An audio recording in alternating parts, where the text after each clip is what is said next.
Apple is one of the most revolutionary companies ever, and it's worth more than pretty much any other company in the entire world, or at least it's on the top 10. But it hasn't always been that way. So today I wanted to explain to you guys how we got to where we are today. So let's rewind back to the 1970s. Steve Jobs and his friend Steve Wozniak are sitting in a garage in Palo Alto, and this is when they have the first idea for a computer that comes all in one, with the screen and the parts together, which would be super easy to use and you wouldn't have to assemble. They created it and they called it the Apple. Pretty soon though, Jobs realized that he could make a little bit of a profit from this, so they created the Apple II, which looked like this, which isn't very pretty, but it looks a lot better than the Apple I. Quickly, they sold it to the public and made a ton of cash. And it really did change the world because it brought the computing industry into the average home. But after years and years of selling that exact same computer, soon other companies like IBM and Hewlett-Packard started to catch up, and their computers started to be just as good. So Apple realized they needed to step up their game. So Apple called up his team and told them we needed to create something new. A computer that would be easy for anyone to use, from ages 1 to 100. So that is when they created the Macintosh, which we still know today absolutely conquered the industry. It's more sophisticated, yet less complicated. It's more powerful, yet less cumbersome. It can store vast amounts of yesterday, or tell you what's in store for tomorrow. It can draw a picture, or it can draw conclusions. It's a personal computer from Apple, and it's as easy to use as this Macintosh. Pretty soon though, as Apple was growing in size, Jobs couldn't handle it all, so he hired a new CEO from Pepsi, and his name was John Sculley. Unfortunately though, pretty soon John Sculley fired Jobs, because Jobs' ideas weren't making a lot of money, which kinda sucked for Apple. But this was a terrible, terrible move, because while Jobs was gone for the next 11 years, Apple suffered like never before. Meanwhile though, Jobs worked at Pixar and helped create Toy Story. In fact, if it wasn't for him, Pixar Animation Company would have never been a company, and they would have just kept making shorts, and in fact, you wouldn't know any of the characters like Ratatouille or Nemo or any of your favorites. That's all thanks to Steve Jobs. Meanwhile, back at Apple though, they were struggling so much they needed to hire Steve Jobs back, because he was the heart and soul of the company. And as soon as he got back, he immediately killed the Newton, which was kind of the big flagship product while he was gone. And to this day, he still hates styluses. How are we going to communicate this? We don't want to carry around a mouse, right? So what are we going to do? Oh, a stylus, right? We're going to use a stylus. No. No.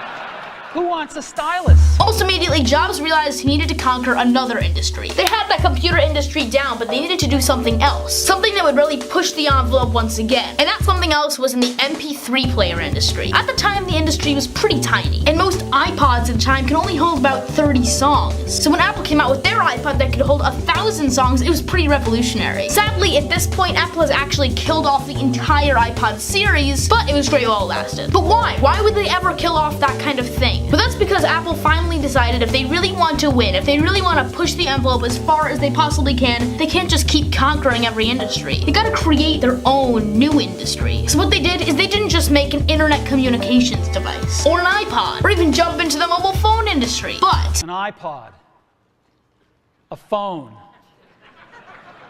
and an internet communicator. An iPod, a phone. Are you getting it? These are not 3 separate devices. This is one device. And we are calling it iPhone. In 2007, when Apple released the iPhone, people went hysterical. Went from just a teeny little tech company into the biggest tech company in the entire world. And even before Steve Jobs died, as he was very sick, they decided to conquer another industry, and that was the tablet industry with their iPad. But in 2011, unfortunately, Steve died right after the release of the iPhone 4S. That was his last product. So, since then, it's been about a decade. What have we seen? What has Tim Cook been doing? How has he been running Apple? Well, I mean, I think it's been pretty good, but they haven't innovated as much as they used to. And a lot of people will say this. Look at what they used to create. Every few years, they would completely change the world with a brand new product. Everything from the iPod to the iPad. But ever since, what have we got? An Apple Watch, which was just made to compete with the Fitbit, and the HomePod, which is just an Alexa knockoff. So a lot of people think that Tim Cook is just like John Sculley, and he only does this whole thing for the money. But I believe the time just hasn't been right. See, the world has just been getting comfortable. All this technology is so new, everyone just needs to get comfortable with what they have before Apple can truly change the world once again. Now, no, I'm not saying I'm gonna do anything like that anytime soon,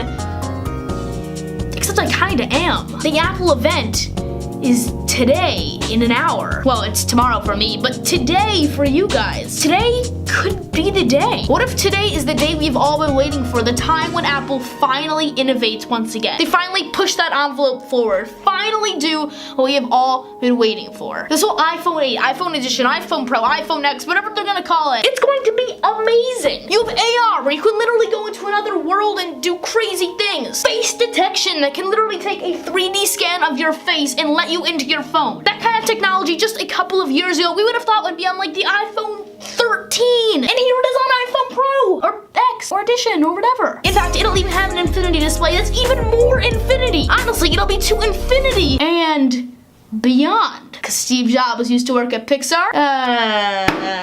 Alright, bye-bye. Guys, that is pretty much it for this video. If you did enjoy it, make sure to leave a like. Also, comment down below if you did enjoy it, because I know I haven't done a video like this in a while, but this is pretty fun to make. So if you guys want to see more videos like this, don't forget to comment, like, share, and subscribe, and maybe I'll do more videos like this. Also, if you want to know how I knew all of this stuff, I just finished reading the Steve Jobs biography book, which I'll probably put a picture right here. Alright guys, I cannot wait for the event tomorrow. I am so excited. I'll see you guys later today with a reaction video. Peace out.